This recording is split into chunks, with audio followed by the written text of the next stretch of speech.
সাধারণকালের দ্বাত্রিংশ সপ্তাহ শনিবার। মহাপ্রাণ আলবার্ট। এনার জন্ম জার্মানি দেশে 1206 সালে। তিনি ছিলেন ডমিনিকান সন্ন্যাস সংঘের সভ্য। তিনি সর্ববিশারদ মহাচার্য বলে আখ্যাত, কারণ ঐশ্য ও মানবীয় বিজ্ঞানের সকল ক্ষেত্রেই তাঁর গভীর জ্ঞান ছিল। বাইবেল ব্যাখ্যা, ঐশ্বতত্ত্ববিদ্যা, দর্শনশাস্ত্র, নীতিশাস্ত্র, যুক্তিবিদ্যার সঙ্গে তিনি পদার্থবিদ্যা, জ্যোতিষ, ভূবিদ্যা, জীববিদ্যা ও উদ্ভিদবিদ্যা সকল বিষয়েই কিছু না কিছু লিখে গেছেন। তিনি প্রমাণ করে গেছেন যে প্রকৃত বৈজ্ঞানিক ও প্রকৃত ঈশ্বর বিশ্বাসী মানুষের মধ্যে কোনো বিরোধ নেই। তার মৃত্যু হয় 1280 সালে। প্রথম পাঠ, প্রজ্ঞা পুস্তক 18 অধ্যায়, পদ সংখ্যা 14 থেকে 16 এবং 19 অধ্যায়, পদ সংখ্যা 6 থেকে 9। ঈশ্বরের অলৌকিক শক্তিতে মুক্তি লাভ করে তার ইহুদি সন্তানেরা আনন্দে আত্মহারা হয়ে প্রতিশ্রুত দেশের দিকে এগিয়ে চলল।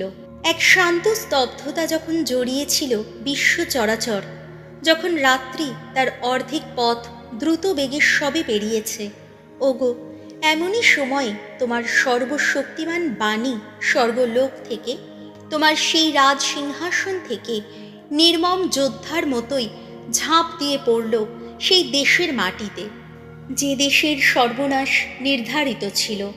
তার হাতে ধরা ছিল ধারালো খড়গের মতোই তোমার অমোঘ আদেশ। সোজা হয়ে দাঁড়িয়ে সে চারিদিকে ছড়ালো মৃত্যু। মাথা তার ছুঁয়ে আকাশ, পা দুটি রয়েছে পৃথিবীতে। তখন তো বিশ্ব সৃষ্টি তার আপন স্বরূপেই হলো নবরূপায়িত। ওগো, সব কিছু মেনে নিল তোমার আদেশ, যাতে সমস্ত ক্ষতির হাত থেকে তোমার সন্তানেরা রক্ষা পেতে পারে। দেখা গেল সেই মেঘটি তখন তাদের তাঁবুগুলি ঢেকে ফেলছে ছায়ায়। আগে যেখানে শুধু জল ছিল, সেখানে জেগে উঠছে শুষ্ক স্থলভূমি। লোহিত সাগরের বুকে দেখা যাচ্ছে বাধাহীন পথ। দুপাশের দুর্দান্ত তরঙ্গ রাশির মাঝখান থেকে একটি সবুজ সমভূমি। আর তাই তোমার নিজের হাতে আগলে রাখা সেই সমগ্র জাতির মানুষেরা ওই সব অপরূপ কর্মকীর্তি প্রত্যক্ষ করেই সেই পথ দিয়ে পার হলো সাগর। যেন এক পাল ঘোড়া ছড়িয়ে পড়ল চারণভূমিতে। যত মেষ শাবকের মতো তারা চলছে লাফিয়ে, আর সেই সঙ্গে গাইছে তারা তাদের মুক্তিদাতা তোমারই বন্দনা গান। প্রভু, প্রভুর বাণী, শাম সঙ্গীত, ধুয়ো। প্রভুর সেই মহাকীর্তির কথা তোমরা ভুলো না কোনো দিন। ভগবানকে শোনাও গান, গাও গাও বন্দনা গীতিকা। বলো শতবার তার অপরূপ কর্মকাহিনী। তার পুণ্য নাম নিয়ে গৌরব করো ভগবানের অন্বেষী যারা। উল্লসিত হোক তাদের অন্তর। ধুয়ো। প্রভুর সেই মহাকীর্তির কথা তোমরা ভুলো না কোনো দিন। মিশর দেশে তিনি প্রথম জাত সমস্ত পুত্রকেই প্রাণে মারলেন। নাশ করলেন তিনি প্রতিটি মানুষের জনন শক্তির প্রথম ফল। এরপর তিনি ইসরায়েলের সবাইকে ওই দেশের বাইরে নিয়ে এলেন। তখন তাদের সঙ্গে ছিল কত সোনা, কত রূপ। সেদিন তাদের কোনো গোষ্ঠীর একজনও টলে পড়ল না। ধুয়ো। প্রভুর সেই মহাকীর্তির কথা তোমরা ভুলো না কোনো দিন। তাঁর সেবক আব্রাহামের কাছে তিনি যা অঙ্গীকার করেছিলেন, ভুলে যাননি তিনি সেই পুণ্য অঙ্গীকার। তাই আনন্দের মধ্যে তার আপন জনগণকে, জয়ধ্বনির মধ্যে তার মনোনীতদের মিশর দেশের বাইরে নিয়ে এলেন তিনি। ধুয়ো। প্রভুর সেই মহাকীর্তির কথা তোমরা ভুলো না কোনো দিন। বাণী বন্দনা। জয় জয় প্রভুর জয়। মঙ্গল সমাচারে ঈশ্বর আমাদের করেছেন আহ্বান, আমরা যেন পেতে পারি যিশুর আপন মহিমা। জয় জয় প্রভুর জয়।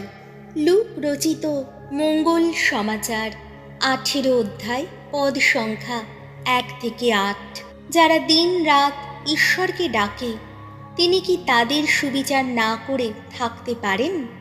শিষ্যদের যে সর্বদাই প্রার্থনা করে যাওয়া উচিত, কখনো নিরাশ হয়ে পড়া উচিত নয়, এই কথা বোঝানোর জন্যে যিশু একদিন তাদের একটি উপমা কাহিনী শোনালেন। তিনি বললেন, এক শহরে একজন বিচারক ছিল। সে ঈশ্বরকেও ভয় করত না, আর মানুষকেও গ্রাহ্য করত না। সেই শহরে ছিল এক বিধবা। সে ওই বিচারকের কাছে বারবার এসে বলতো, প্রতিপক্ষ আমার প্রতি যে অন্যায় করেছে, আপনি তার সুবিচার করুন। বিচারক কিন্তু বেশ কিছুদিন ধরে এই ব্যাপারে কিছুই করতে চাইল না।